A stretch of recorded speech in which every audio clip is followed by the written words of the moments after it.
Let's start our journey in Ipswich, Massachusetts.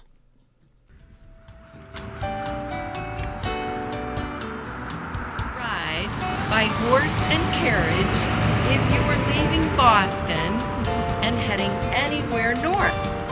You would have to stop after one full day on the road to rest your horses. We had more stagecoach companies than any other town.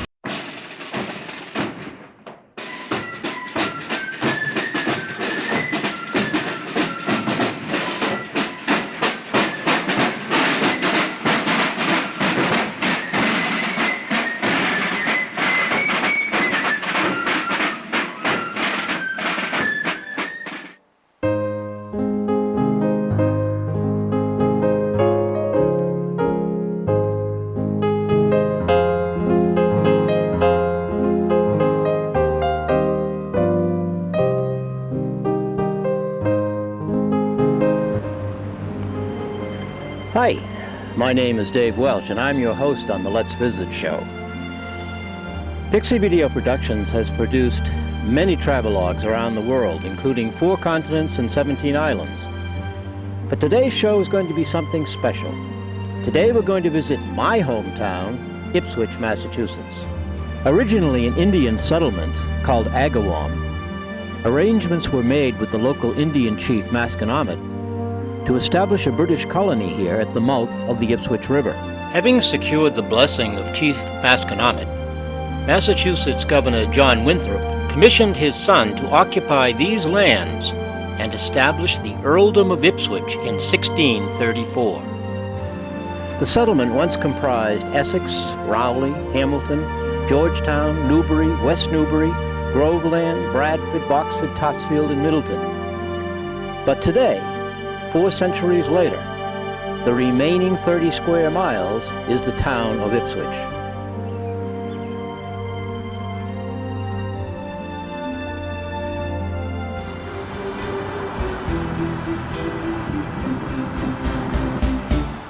The Whipple House was constructed around 1677. It has been meticulously maintained for almost 347 years by the proud residents of Ipswich. Let's view it from the outside.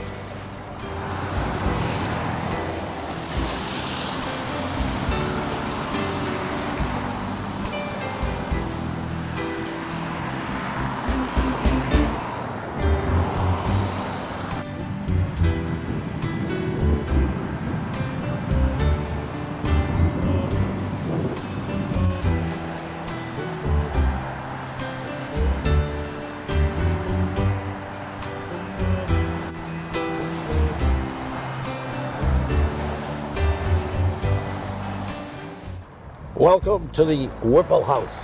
We are here with Gordon Harris. If you don't know him, you should. Yeah. He's the town historian. That's what I've been told. And many people think that this is almost the symbol of Ipswich. It is. The Whipple House. It really is. It's this house, actually, it's not on its original location. It was built by Captain John Whipple over across from the Institution for Savings over on Saltonstall Street. And then it was moved in the early 20th century to this location by the Historical Society, which had bought the house. They decided that was not the good end of town. Okay, all right. This was the good end of town. They wanted to show it off. All right. Yeah. So we do have a picture that hopefully we'll get up on the show. Oh, yes. Of it coming over the Choate Bridge, which the first time I saw that photograph absolutely blew my mind. Yeah, it really is amazing. What they did, houses were built like almost they were meant to be moved. I've counted almost 100 houses in Ipswich that were moved from their original locations. Okay, the first room we are in is? This is Captain John Whipple's house, and remember, it was a half a house. It wasn't as large as what we're seeing today. So this is just the part of the house that Captain John Whipple built. He came from Bookings, I think, in Essex, England, Eastern England, and he was obviously a man of some wealth because he built a really nice house. It wasn't the kind of a house that maybe your farmers or your laborers would have built. One of the most outstanding characteristics to me is these summer beams. This beam carries the whole second floor, and it ties the ends of the house together. Yeah. And it's an interesting thing about the way they did this. They would tie this side into the woodwork, the girt that's holding the house together here. What type of wood? There's 3 different kinds of wood that have been identified in this house. One is oak, and that was usually what was used. This doesn't really look like oak to me. There's also been identified chestnut and tamarack in this house. I'm not sure. Tamarack? Yeah. It does grow in New England. And so let's take a look at the way it's finished out. He went to a lot of trouble to have this, he's paid a lot of money to have his carpenters smooth out with planes and then make this hand plane quarter round, a large quarter round. For appearance. It's for appearance, right? Cool. Always had a winding staircase like this, and I think let's take it up and take a look at the second floor. You first. Okay. Feel like a mountain climbing. Wow.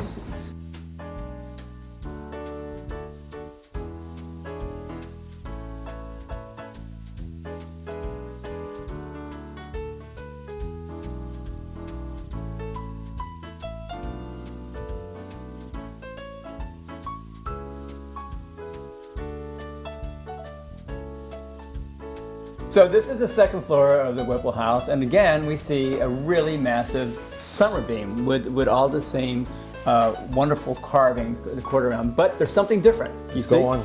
This way, right? So there's a good structural reason for that. Downstairs we had a longitudinal summer beam. Yeah. This is called a transverse summer beam, and it performs the service of tying the house together. So you think about you have a roof. And you have a wind load or a snow load, and the roof wants to do this, right? Yeah. And we all know that sometimes we have to go up and dig our roofs off in the big snows. Well, without a tying beam, or sometimes we use joists like that these days, the roof would spread out, and the house would actually collapse. So that's typically found here with a longitudinal beam downstairs, tying the side walls and the upstairs ones. Wow. So these guys. They knew what they were doing. These houses have stood here for over 350 years. A couple of other architectural features here that we want to talk about. How about the windows? Yes. There's no remaining casement diamond pane windows left in any houses in America like this. So these were reproductions that were made. Okay. But why did they make them in that shape when we're making them in squares? And my understanding is that when they cut the glass, which was very valuable, that the most efficient way to cut the glass was in a diamond rather than in a square. Don't ask me why, but that's what I've been told. But these are wonderful reproductions, and they've been here for a number of years. Wow. Now,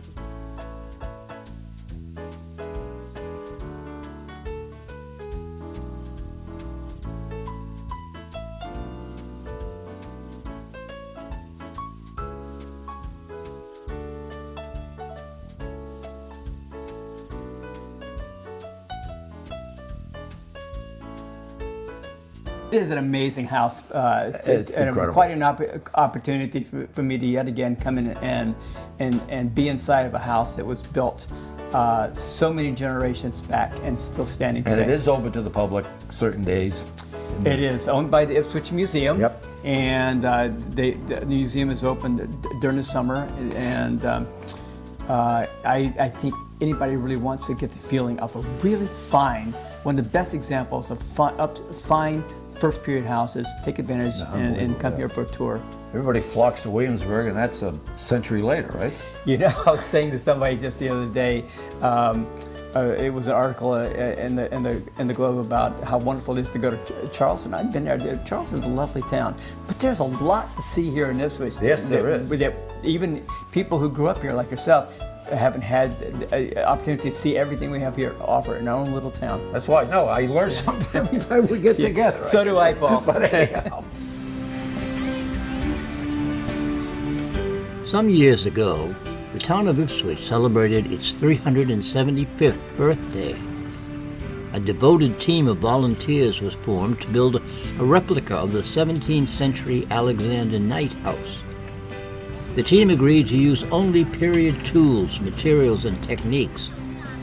The house would be placed in front of the existing Whipple house of 1677. Before construction began, a cellar hole was dug.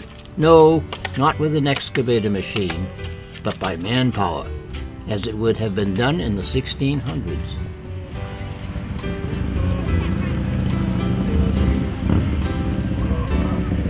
The Whipple house itself was built in the timber frame style of East Anglia, England, which was the original birthplace of the Whipple family.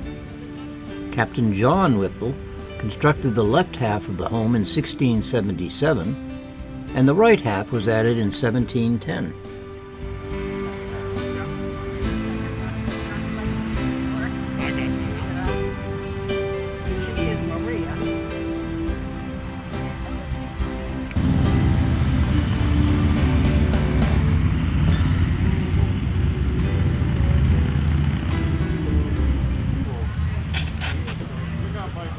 During the summer of 2010, volunteers spent their Saturdays working on the project. You know, I have a Craftsman tool at home that would do that much faster. And the idea is to make it so about one half of it, you whittle down to about a quarter of an inch thick, so that one end's much thinner than the other, so that it can be used as a And that makes one little shingle. That makes one shingle. This is our finished pile, which is luckily larger than our unfinished pile. Keep this side in line with this crack here if you can. Hold it.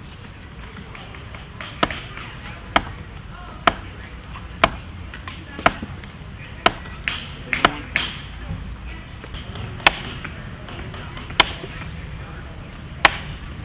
What are we doing here today? Putting wood to make.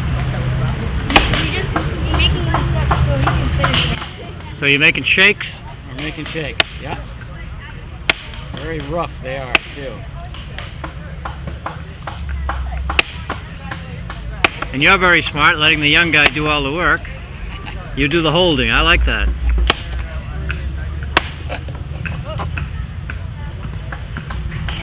What are you guys doing? Making pegs. Making a peg? Yep. How do you make a peg?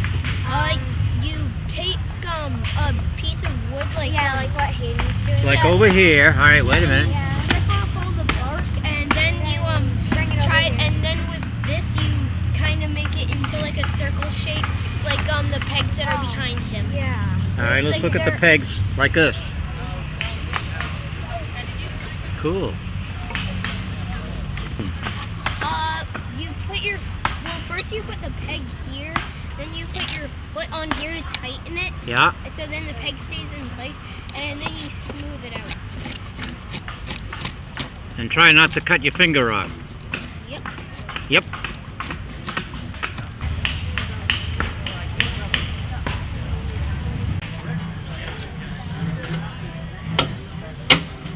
Today, they have large circular saws to square off timbers. But in the 1600s, this is how it was done.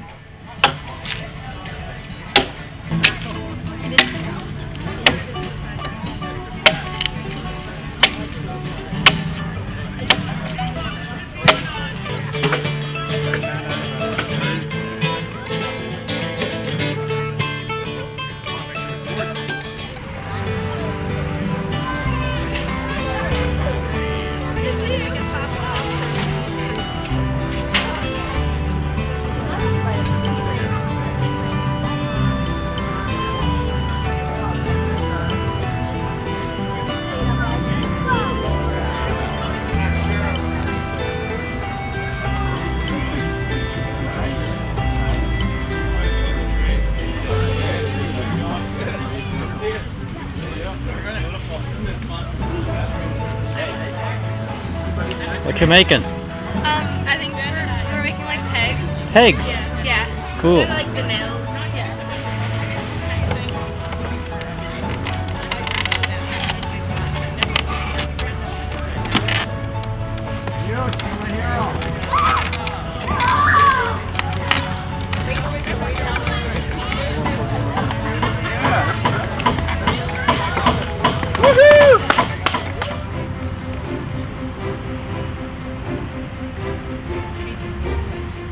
The Whipple House is one of the 60 or so first period houses located in Ipswich. No nails were used in the construction of this house. Rather, mortise and tenon joints were employed and pinned together with wood pegs. Interestingly, the ceilings and walls were plastered with a paste of ground clam shells, quite available in Ipswich even today. The property is owned and operated by the Ipswich Museum.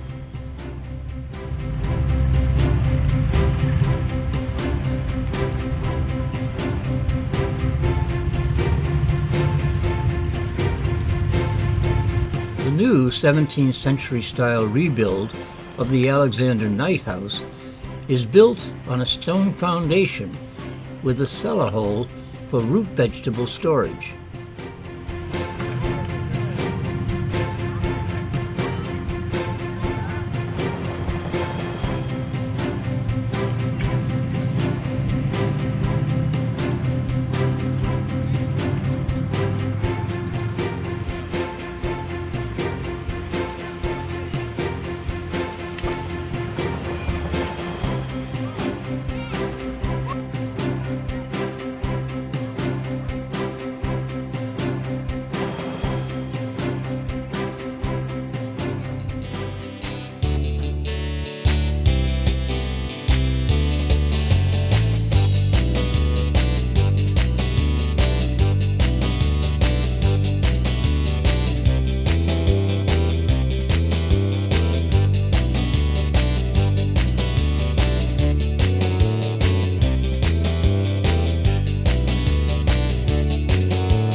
Let's take a drive along Green Street, County Street, and High Street to see many of the first period old wooden houses that can still be seen in Ipswich, Massachusetts.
Hi, I'm Dave Welsh, host of the Let's Visit show.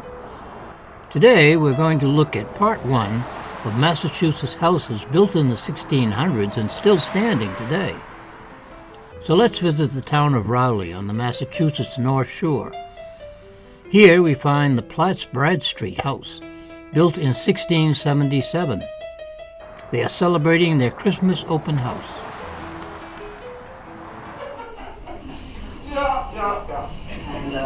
And of course I had a piece of chocolate covered pretzels.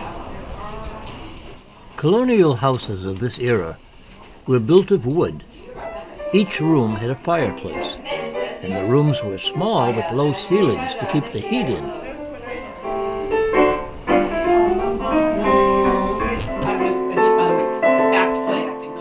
Colin Booley is a junior at St. John's Prep and has offered his services to fill the house with his music. We decorated with them with Santa Clauses too. And I thought we did pretty good. Each year they did some. One year they've done, what are they? Nutcrackers. We've done nutcrackers. And Susan also has a lovely collection of 5 feet tall. We had in here. She has nutcrackers too. Good afternoon. Welcome to the Rowley Historical Society here in Rowley. My name is Susan Hazen. I'm the president of the Rowley Historical Society, and we're attending our Christmas party, our open house Christmas gala that we hold every year. This year's theme is Santa Clauses. So there's a lot of Santa Clauses in the house.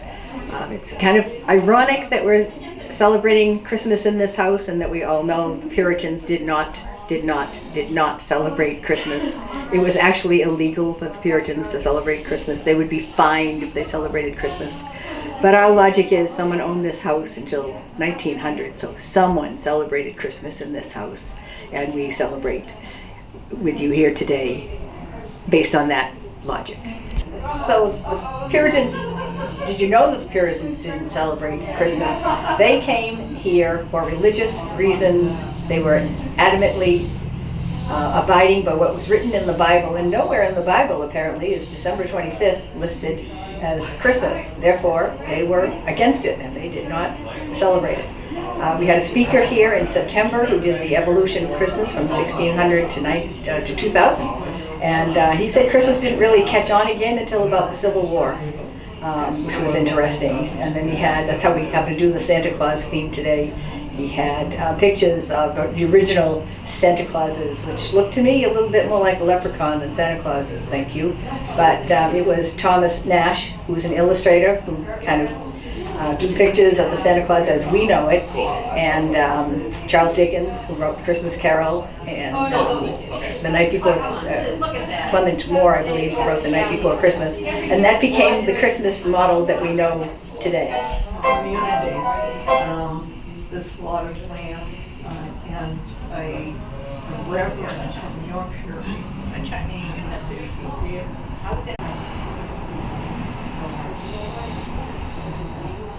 Stuff 30 miles upriver to wherever you're gonna. Yeah. And you're on your own. Yes. So this is the Platts Bradstreet house. This house was built by Samuel Platts in 1677. It was lived by the Platts house, lived in the Platts house till 1775. In 1725, they built an addition, which is the addition to the behind me, which is we call the lawn room, but it was actually a series of 3 or 4 rooms. But those people didn't want open spaces and high ceilings. They wanted low ceilings and little small spaces. So it would have been maybe 4 rooms, but for our functions, for our purposes, we keep it open. Then 1775, the Bradstreet family bought it, and they put the 2nd-story addition on the back. When they bought it in 1775, 11 people were living in this house. Obviously, they did not have the same space requirements that we have today. The house was purchased from landowners in 1918. The Historical Society was established for the sole purpose of saving this house. They discovered it was going to be torn down. It was just a crummy old abandoned house, and they started to take it apart and thought maybe it's not the crummiest house in town, maybe it's the oldest house in town. It's probably not. The Chaplain Clark house out on Haverhill Street is attributed to being the oldest house in town. But they bought the house. They started working on seeing how they could buy the house at the beginning of August, and by mid-September they had purchased the house. And I say in today's world we take longer than 6 weeks to decide on what dessert to serve for a party. We're also very pleased that they did it in exactly that time frame, because by the middle of August 1918 the Spanish flu had taken hold. And as we all know from recent experience, everything shuts down, and we would very likely not have this house still standing if their timing hadn't been absolutely precise and their purchase made by the middle of September.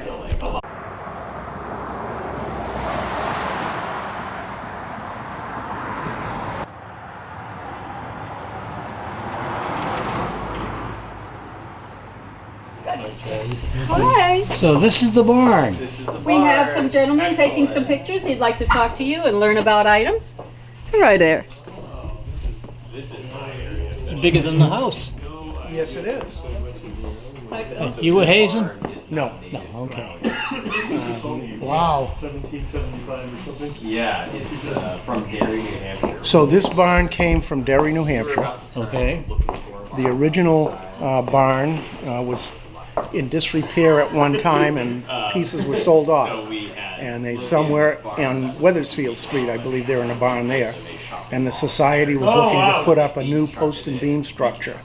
And we ended up buying this from a man who was in town at the time, who was taking down and re-erecting barns on site. And he took this one down, and he didn't survive long enough to put it back up again, so we ended up doing it ourselves in the 90s. And it's about 30 by 30 feet, which is typical for an English-style barn. It's about 1770. It's an all-oak framework, all mortise and tenon joints, So it's very much pinned together with wooden pegs. Maintaining. It will survive an earthquake very well, because it'll move. I imagine it has survived a few. It probably has. And it's on a better foundation than it ever would have had originally. Really? You know, farmers generally they piled rocks on the ground, and post and beam and mortise and tenon can move, which was good. Were animals ever really kept in this place? Oh yeah, this had cows in it. You could still smell cow when it was together in Derry. You know. And we hired a crane for 2 days. We had to put it together finally. Once we had it up, we had stuff donated to us. And there was stuff we had that was stored in barns all over town. And that sleigh up there was used to carry packages. That's a one-horse open sleigh. That was a utility sleigh that was used to carry packages up from the railroad station. And in the wintertime. And thank you. Great for storing. You're welcome.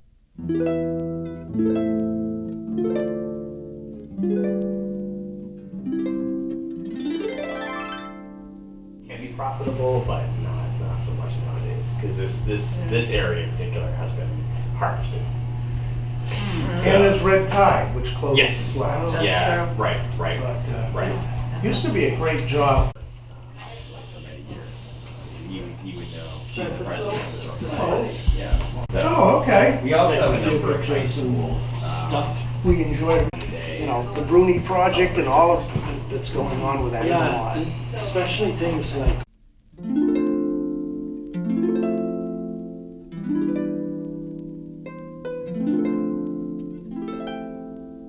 You might have seen the clam forks over here. Rowley was a clamming community, and it still kind of is nowadays. Oh, it right? is, yeah. So when back then, you made your money through clamming, and it's, again to a less degree nowadays, but you would use clam forks to dig into the sand Do they and still then break. use that? Yeah, absolutely. And when you're on your when it's just yourself or your friends, it's very easy to go out nowadays and just grab a clam fork and just get it, because it's the easiest way. I mean, there is a way to tell where the clams are under the rocks, but it's much easier to just take a clam.